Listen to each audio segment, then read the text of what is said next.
Hello बच्चों, let's read the question.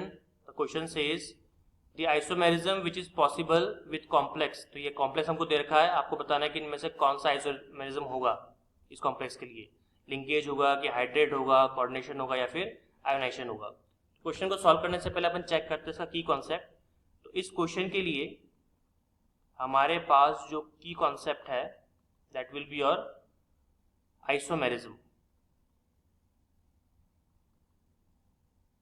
Isomerism in coordination compounds. Coordination compound. अब देखिए, आप सबको पता है कि जब भी हम आइसोमेरिज्म की बात करते हैं कोऑर्डिनेशन कंपाउंड में, तो बहुत ही बेसिक सा एसेंस क्या है आइसोमेरिज्म का, वो ये है कि आपके पास दो कंपाउंड हो, दोनों के फॉर्मूला मॉलिक्यूलर फॉर्मूला सेम हो, लेकिन स्ट्रक्चर में डिफरेंस आ जाए या फिर स्पेशल अरेंजमेंट में डिफरेंस आ जाए ग्रुप के, तो उसको अपन क्या बोलते हैं, आइसोमर्स बोलते हैं. क्योंकि आइसोमर्स जैसे ही चेंज होता है, मतलब स्ट्रक्चर चेंज अगर होता है, स्पेशल अरेंजमेंट चेंज होता है, तो कंपाउंड की प्रॉपर्टीज तक चेंज हो जाती है. ये मतलब एक खूबसूरती कह लो आप आइसोमर्स की होती है. और इस फिनोमेना को जो अपन स्टडी करते हैं that is called isomerism, right. तो यहाँ पे जो बेसिक एसेंस है मैं वो लिख रहा हूं कि क्या होना चाहिए, that is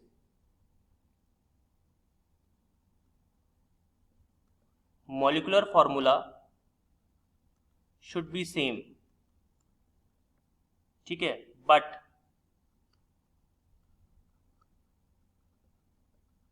structure and spatial arrangement should be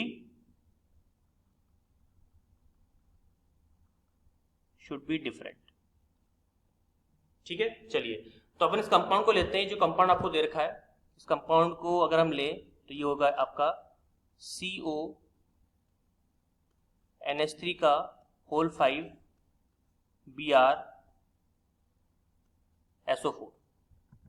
ठीक है, यही है, ओके.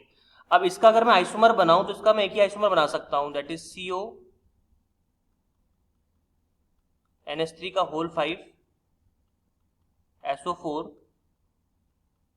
Br. आप चेक कीजिएगा, दोनों का फॉर्मूला सेम है, लेकिन इसमें क्या बोलते हैं, स्ट्रक्चर अलग अलग बनेगा. स्ट्रक्चर अलग कैसे बनेगा, देखिए. अगर मैं इसको ड्रॉ करूं ओपन स्ट्रक्चर के फॉर्म में, अगर मैं इसको ड्रॉ करूं, देखिए किस तरह से ड्रॉ होगा. सेंटर में CO है कोबाल्ट, इस तरह से. तो एक आप जैसे Br यहाँ पे लगा दीजिए और बाकी आ जाएंगे आपके NH3, बाकी आ जाएंगे आपके NH3, इधर भी आ जाएगा आपका NH3. तो चार्ज क्या हो जाएगा, +2, और बाहर SO4 2- as a counter atom. ठीक है. सिमिलरली अगर मैं इसकी बात करूं यहां पे,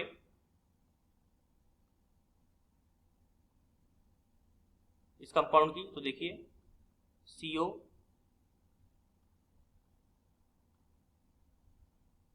Br को आपने बाहर कर दिया, SO4 को अंदर डाल दिया, तो ये कुछ इस तरह से होगा SO3, है ना. SO4 में SO3 ऑक्सीजन बॉन्डिंग करता है इसमें. तो यहाँ पर NH3, यहाँ पर NH3, यहाँ पर NH3, यहाँ पर NH3, यहाँ पर NH3. तो इस पे क्या चार्ज है, इस पे चार्ज है +1 और Br आपका माइनस, राइट. तो देखिए स्ट्रक्चर में डिफरेंस आया कि नहीं आया. पहले जो आपका Br था वो कोऑर्डिनेट स्फीयर के अंदर था. कौन से बॉन्ड से कनेक्टेड था, ये आपका कोऑर्डिनेट बॉन्ड से. लेकिन बाद में क्या बन गया, वो आयनिक बन गया और SO4 अंदर आ गया. पहले वो आयनिक बॉन्ड बना रहा था, अब कौन सा बॉन्ड बना रहा है, कोऑर्डिनेट बॉन्ड बना रहा है. और इस अरेंजमेंट की वजह से, इस डिफरेंस की वजह से इनकी प्रॉपर्टीज क्या हो जाएगी, डिफरेंट हो जाएगी. ठीक है.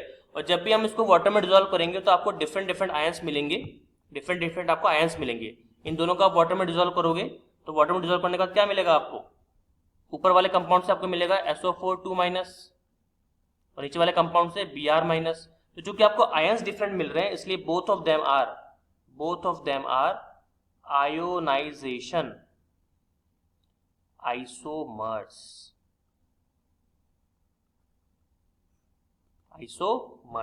तो हम कह सकते हैं कि ये जो कंपाउंड आपको दिया गया है, कॉम्प्लेक्स दिया गया है, वो किसका एग्जांपल है, वो एग्जांपल है option number D, ionisation isomerism का। ठीक है, तो D will be your final answer.